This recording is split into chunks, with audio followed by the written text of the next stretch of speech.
So this is part 2 of combining runes and tarot, and in here, instead of just reading them together, we're actually talking about casting. So if you love casting the way I do, and you love the runes, and you're intrigued by tarot, then I think this is going to be a great video for you just to pick up some new and amazing techniques. I think there are something like 3 principles and 3 casting grids, so I hope you enjoy.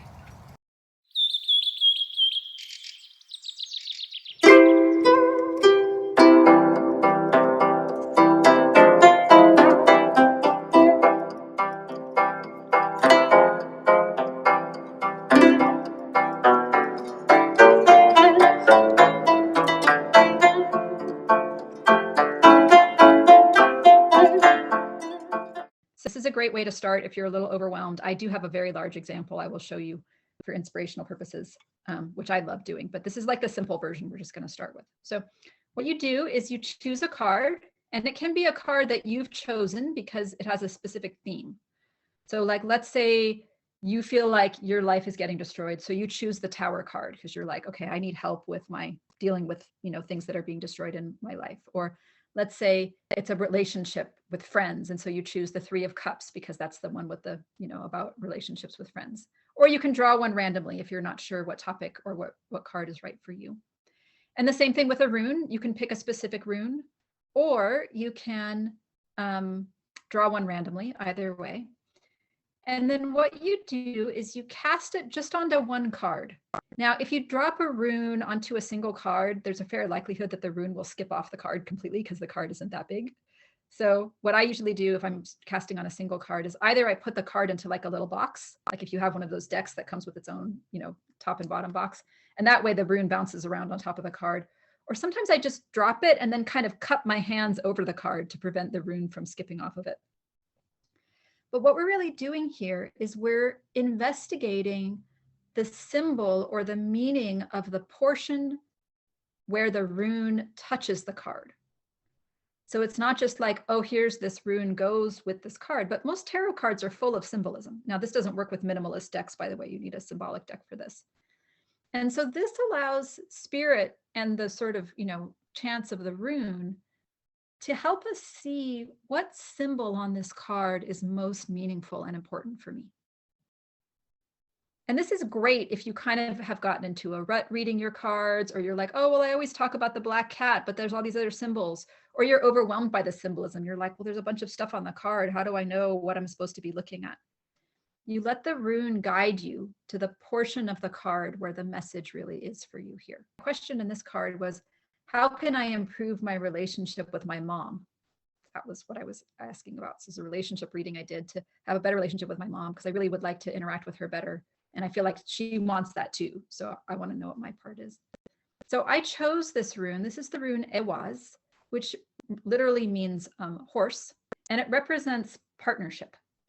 The horse would pull your wagon to town so that you wouldn't have to make 10 trips to go sell your produce, right? The horse is like partnership. How can we work together? How can we leverage our efforts? And so the question I asked here for this is, how do I partner with my mom? And it ended up on the 3 of Pentacles, but not just anywhere on the 3 of Pentacles. You can see it ended up right at the top of this symbol. Now, in general, I interpret the 3 of Pentacles as it being about making a plan, because what's happening here is that the priest and the architect are showing the plan of the church. And this person on the left is a stonemason who's actually, you can see it's got the hammer and the chisel. It's actually carving out the stone. But this particular portion, and honestly, what it made me think of was the triple goddess symbol, the maiden, mother, and crone. And my mother's in her mid-70s.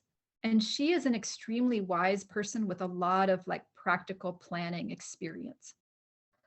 I need to draw on her 50 years of experience. It's more than that now, 55 years of experience as a scientist working with groups of people. I need to ask her, in her experience working with groups of people, what is it that she's learned about how to build an audience and manage a group? And what can I learn from that? So it's like the place where the rune fell told me what part of the card had like a special message for me. This is an easy way to start with rune casting because it's just one rune and it's just one card. And you can pick the rune based on the meaning, or you can draw a random one and a random card. That's fine.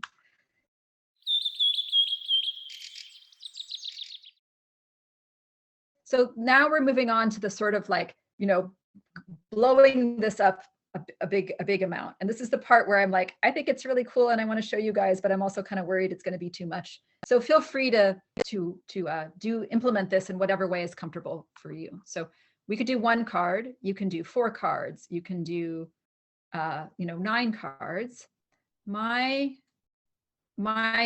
grid here, I think was I think this is 18 cards. And this depends a little bit on the shape of your cards, right? If they're long and thin or wider. And you could do this, by the way, with Oracle cards or Lenormand cards or any other type of cards you want. So here's the big grid. So I chose these cards by theme. And what I did is I went through my tarot deck and I took out all the cards that had like a couple of figures in them or seemed like they were about relationships, because I was asking about my relationship with my mom. You could do this for work and pull out a bunch of cards about work, or you could do it for moving and pull out a bunch of cards about houses and homes, or you could do it about abundance, whatever theme you want. So you can choose random cards or you can choose cards on the theme. And then I also chose a signifier. So my signifier was the High Priestess up here. And then my mother, I chose the Hierophant. And if you want to choose a signifier, there are ways to read in grids. I think we'll do a class on that at some point. So you get your cards either all on a theme or chosen randomly, depending on whatever you are interested in. And what we're doing really is we're giving spirit like a range of things to choose from. All of these represent different aspects of relationships for me. And I want to know, of all the 18 different ways I could think about my relationship with my mom, what are the ones that are really meaningful and important to me? Like, is it the 3 of Cups where we're just having a wonderful time up here? Is it the 6 of Wands where she says how great I am or I say how great she is, right? Okay, so once you've chosen your cards, then you can choose your runes. And again, you can choose them by theme or you can choose them randomly. So I chose these runes, again, sort of by intuition on things I thought might be meaningful for me and my mom. So we have the harvest cycle, Yira, hard work, Tiwaz, my personal goals, finding my own North Star. This is Ewaz, that's the partnership rune, and then Gibo, which might run about reciprocity. And then I gave each rune a question. So each rune is going to ask a specific question about my relationship with my mom. This is a lot like designing your own tarot spread, where like every card is asking like a past, present, future. Every card has a certain job or role. So for Yira, I asked, what should I sow with my mom? For Tiwaz, I asked, where should I focus? Ewaz, I asked, how can we partner? And then Gibo, I asked, where is our give and take? Where do I have to kind of let her be herself, but then I do my own thing? How are we, not controlling each other, but giving and taking to each other? And I just find for me that it's easier for me if I just ask a very simple question from each rune. But you might recall that I'm very into taking action. And if you're not, you could ask all kinds of other questions. So you could ask for Yira, like, where is this going to be hard work? And Tiwaz, you can ask, like, where am I going to achieve my goal? And Ewaz, you could ask, how should we work together? Or, it's like you have to use your own intuition based on the meaning of the rune with whatever it is that you want to find out.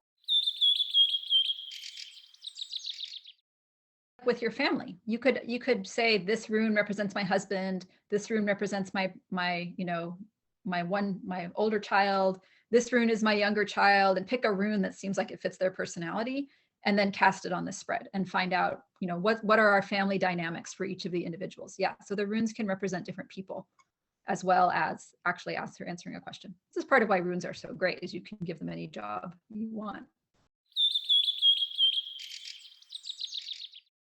I'll also say that every rune has a challenge side, because life always has a challenge and a strength. So the strength of the ox is its strength, but it's totally reasonable to use Uruz and the Auroch as a symbol of stubbornness. Like, Tiwaz is the positive side is achieving your goals and getting what you want, but it has the challenge side of being selfishly focused only on your goal. So it's perfectly fine to decide that the runes can symbolize a challenge or a problem or an obstacle in your life, as well as symbolizing an inspirational energy. That's very, very like a very good way to work with them, in my opinion. You've chosen your runes and you have a question for each, or you know what each of them symbolizes. Then you just cast them onto the runes to see what is active. So as we've said, I got Ewaz, the partnership rune, on the 3 of Pentacles. I got Gibo on the 5 of Pentacles. So that was really interesting because that's the reciprocity, but it kind of 5 of Pentacles typically represents like not enough resources or not using your resources. I got Yira on the 6 of Pentacles, about giving to other people. And then I got Tiwaz, which sort of came up upside down. It was the only rune that was reversed here. Although I will mention that Yira and Gibo can't technically be reversed because they're symmetrical up or down. And that came up on the 10 of Pentacles. So you can see that I learned a lot here just from looking at where the runes came about all the things I don't need to be thinking about in terms of my relationship with my mom. Like I don't have to worry about having fun together. I don't have to go back and deal with childhood stuff. There was no 6 of Cups activity. I don't have to worry about adulation and buttering her up and saying how great she is. I don't have to worry about judgment. I don't have to worry about the 3 of Swords. Like it's very nice to be able to be like, okay, let's just narrow this down. That's why I only chose 4, because I didn't want to have like, I'm like, where can I really focus? And I thought it was interesting that none of these runes ended up on either one of our signifiers here. So we can read the placement and the closeness to the signifier, but I decided not to worry about that today. I just added us in because I wanted Mom and me to be pretty present in the grid. So once we do that, now we start reading them in terms of what they mean individually. So we already had a great discussion about this Ewaz 3 of Pentacles, right? Partnering with my mom's experience.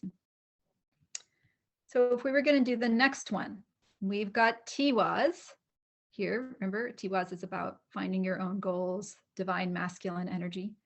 And this came up on the 10 of Pentacles. And we can read it just as the 10 of Pentacles, or if you want, we could think about exactly what Tiwaz is placed over here, down in the bottom corner. What do we think about Tiwaz on the my mom and me? Or if you want to read this for yourself and answer some question for yourself or your own relationship with somebody in your family, feel free. Does it, I stood up for like 30 seconds to let my dog out, so I may have missed this.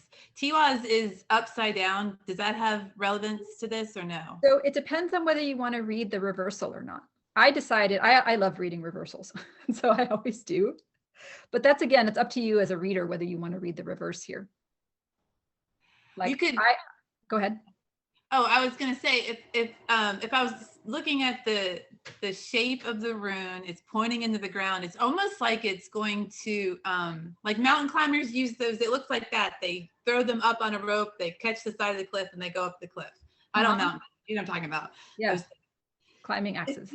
If you took that into the ground, you would add a great amount of stability to this. If the rope were still tied to this is not going to come out of the ground. This is a grounding rune in this sense. Now the meaning of the rune wouldn't have to, I would not necessarily read it in reverse here, because I'm getting the idea that it is so structured into this card. It is such a part of it that is not, you cannot remove its meaning from it. So I know the question was, what's the meaning? But I haven't gotten that far because I got caught on that. But yeah, no, that's beautiful. I mean, this is the point of intuition, right? I never in a million years ever would have thought of this as a climbing axe, but now I will never forget that. Well, you know, for having that stability, that sense of stability, you could take it a step further and say it's the umbilical cord. Wow. Yeah, highly symbolic. I thought of this within the context of the 10 of Pentacles as like really being tapped into a sense of abundance.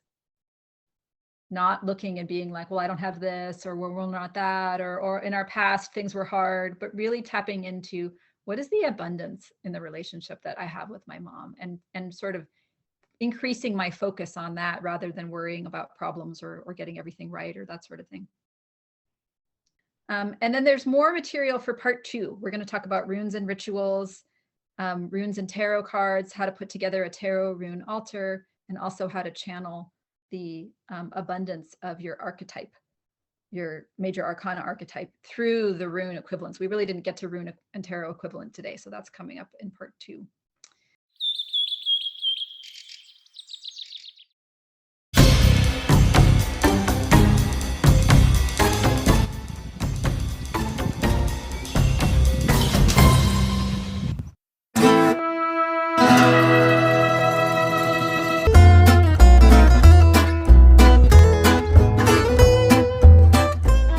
I think we don't have enough protection.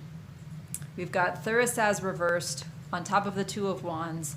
So we're at the beginning of our journey, but our protection rune is reversed. I don't think we have the protection we need. Now,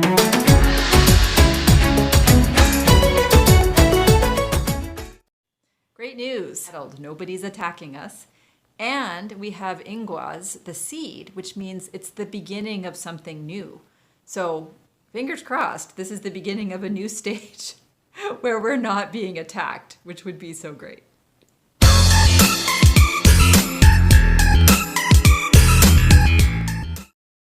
Now this one's a little tricky. The Knight of Cups is reversed. So maybe somebody who looks like a knight or an emotional soul or a gentle soul isn't really what they seem. And we've got the community rune, Mana, is reversed.